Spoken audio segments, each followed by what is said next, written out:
সামনেই গণেশ চতুর্থী, আর আজকে আমি গণেশ চতুর্থী উপলক্ষে একদম ট্র্যাডিশনাল মোদকের রেসিপি শেয়ার করব, যেটা গণেশ ঠাকুরের ভীষণ পছন্দের। আপনারা কিন্তু এই রেসিপিটা ফলো করে গণেশ চতুর্থীর দিন গণেশ ঠাকুরকে বানিয়ে নিবেদন করতে পারেন।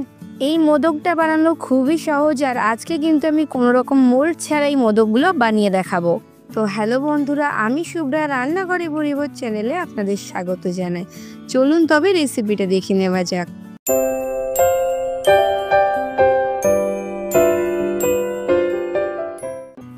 গণেশ ঠাকুরের পছন্দের মোদক বানানোর জন্য কড়াইতে প্রথমে 1 কাপ জল দিয়ে দিলাম, আর তার মধ্যে দিয়ে দিচ্ছি 1 চুটকি পরিমাণের লবণ, আর দিয়ে দিচ্ছি হাফ চা চামচ পরিমাণে ঘি। এরপর গ্যাসের ফ্লেমটা বাড়িয়ে দিয়ে জলটা ফুটে ওঠা পর্যন্ত ওয়েট করব। আর যখন জলটা ঠিক এরকমভাবে টকবকে ফুটতে শুরু করবে, তখন এখানে আমি একটু নেড়েচেড়ে মিশিয়ে নিয়ে দিয়ে দেব 1 কাপ পরিমাণে চালের গুঁড়ো। আর এখানে কিন্তু আমি বাজারের কেনা চালের গুঁড়োটাই ব্যবহার করছি।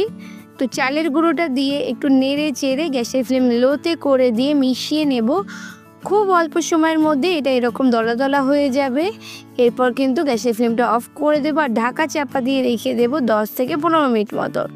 ততক্ষণে আমি ভেতরে দেওয়ার যে নারকেলের পুরটা হয় সেটা বানিয়ে নেব। তার জন্য 1 কাপ পরিমাণে নারকেল আর আমি হাফ কাপ পরিমাণে গুড় দিয়েছি। এরপর গ্যাসের ফ্লেমটা লোতে রেখে নেড়ে চেড়ে মিশিয়ে নেব, আর গুড়টা মেল্ট হওয়া পর্যন্ত ওয়েট করব। নাড়তে নাড়তে এক পর্যায়ে কিন্তু গুড়টা খুব ভালোভাবে মেল্ট হয়ে যাবে আর বেশ কিছুটা জল ছেড়ে দেবে। এরপর এটা আস্তে আস্তে আবার ড্রাই হতে থাকবে, আর তারপর একটা সুন্দর পাক তৈরি হবে। আর এই যে জলো ভাবটা এটা কিন্তু কেটে যাবে আর নারকেলটা পুরোপুরি ড্রাই হয়ে যাবে।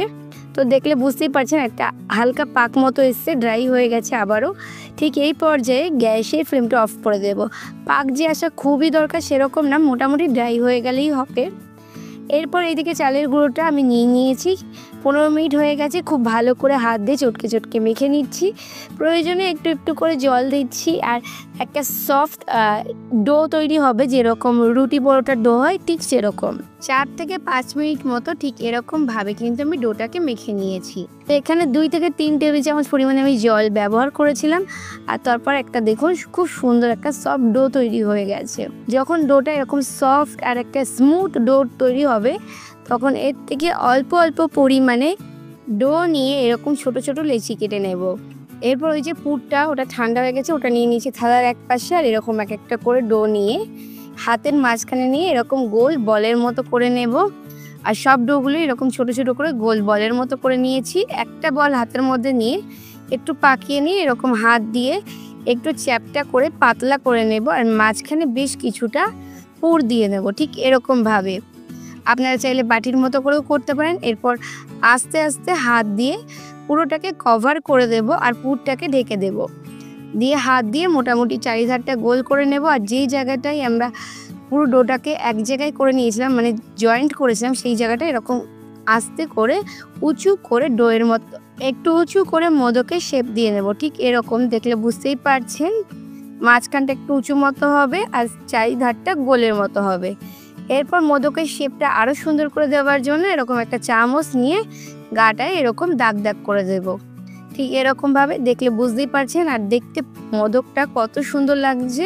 একটা মোদক তৈরি হয়ে গেছে। বানানো কিন্তু খুবই সহজ, আর কোনো রকম মোল্ডের দরকার হয় না। আমি আরও একটা দেখিয়ে দিচ্ছি। একটা হাতের মধ্যে বল নিয়ে গোল করে এই যে বাটির মতো শেপ দিয়ে নিতে পারেন বা পাতলা করে নিতে পারেন, আর তারপর মাঝখানে পুরটা দিয়ে দিতে হবে।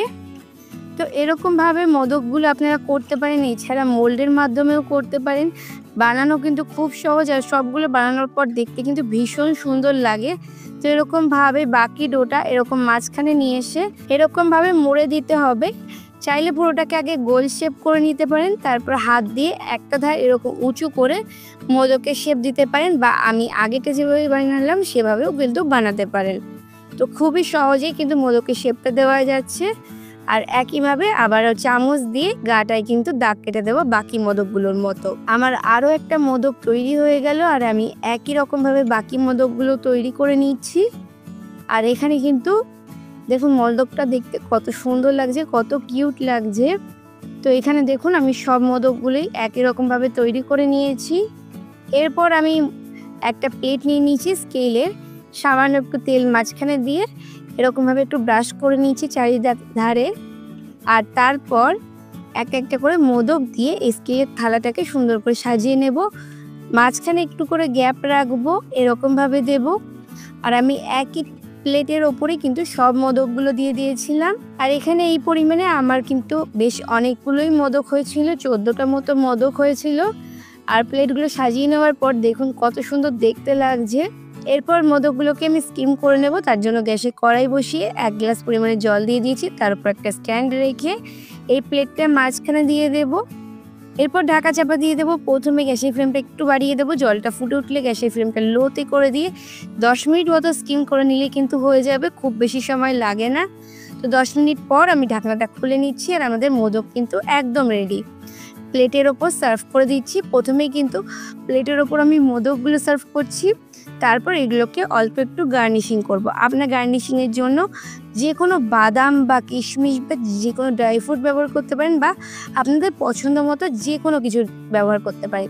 তবে আমি একটা বাটিতে 1 টেবিল চামচ পরিমাণে দুধে 10-12টা কেশরের ধাগা ভিজিয়ে রেখেছিলাম। সেই কেশর থেকেই কিন্তু একটু একটু করে দুধ আর কেশর দিয়ে এগুলোকে গার্নিশিং করে দিচ্ছি।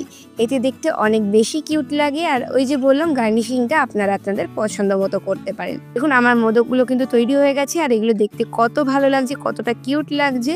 আমি একটা ভেঙে দেখিয়ে দিচ্ছি কতটা সফট হয়েছে, আর ভেতরে কিন্তু পুরো ঠাসা। আপনারা কিন্তু অবশ্যই গণেশ চতুর্থীর দিন এইভাবে মোদক বানিয়ে গণেশ ঠাকুরকে নিবেদন করবেন। আর সেই মোদক প্রসাদ হিসেবে পেয়ে বাড়ির সকলেও খুব খুশি হবে। একবার অবশ্যই এইভাবে বানিয়ে দেখবেন। আর যদি পুজো না থাকে তবে এমনিও নিজেদের খাওয়ার জন্য বানাতে পারেন। যদি আমার রেসিপিটা ভালো লেগে থাকে অবশ্যই কমেন্টস করে জানাবেন, লাইক শেয়ার করে অন্যদের দেখার সুযোগ করে দেবেন। ফেসবুক থেকে দেখে থাকলে পেজটাকে ফলো করে দেবেন। ইউটিউব থেকে আমার রেসিপি দেখে থাকলে আমার চ্যানেলটাকে সাবস্ক্রাইব করে পাশে থাকা বেল আইকনে ক্লিক করে দেবেন, যাতে পরবর্তীকালে চ্যানেলে যখন নতুন কোনো রেসিপির ভিডিও আপলোড করব সবার আগে আপনাদের ফোনে নোটিফিকেশান পৌঁছে যায়। আজকে পর্যন্তই, আবার আসবো অন্য কোনো দিন অন্য কোনো রেসিপি নিয়ে। ততক্ষণ ভালো থাকবেন, সুস্থ থাকবেন।